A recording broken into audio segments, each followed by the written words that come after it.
তৌকির ভাইকে সম্মানিত করার চেষ্টা করে নিজের আসলে সম্মানিত হয়েছে। তৌকির ভাই সম্পর্কে আসলে বলার কিছু নেই।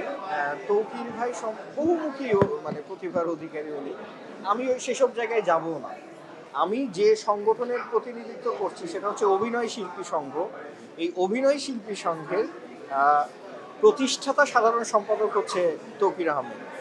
এই যে একটা ছাউনির নিচে আমরা এতগুলো আর্টিস্ট বসে স্বস্তির নিঃশ্বাস নিচ্ছি, এই ছাউনিটা তৌকির আহমেদের মতো অগ্রজদের একটা প্রচেষ্টা, অক্লান্ত পরিশ্রমের ফল। সো তৌকির আহমেদকে আপনারা অভিনেতা হিসেবে চেনেন, তৌকির আহমেদকে আপনারা নির্মাতা হিসেবে চেনেন, নানাবিধ পরিচয় তৌকির আহমেদের, কিন্তু তৌকির আহমেদের মধ্যে যে সাংগঠনিক সক্ষমতা, সাংগঠনিক যে প্রচেষ্টা উনি সারা জীবন ধরে করে এসছেন, যার সুফল আমরা ভোগ করছি, এই তৌকির আহমেদদের মতো এরকম যারা আমাদের যারা অগ্রজ আছেন তাদেরকে শ্রদ্ধা এবং সম্মান সবার সামনে প্রকাশ করা অভিনয় শিল্পী সংঘের এটা নৈতিক দায়িত্ব। তৌকির ভাইকে সম্মানিত করার চেষ্টা করে নিজের আসলে সম্মানিত হয়েছে। তৌকির ভাইরা হচ্ছে আমাদের শৈশবের হিরো।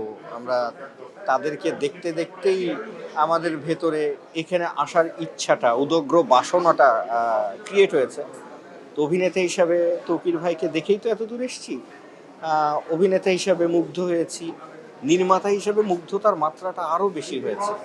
কারণ আমরা যারা অভিনেতা, আমরা তো নির্মাতাদের জন্যই কাজ করি। নির্মাতারা যেমন চায় আমরা সেভাবে করার চেষ্টা করি।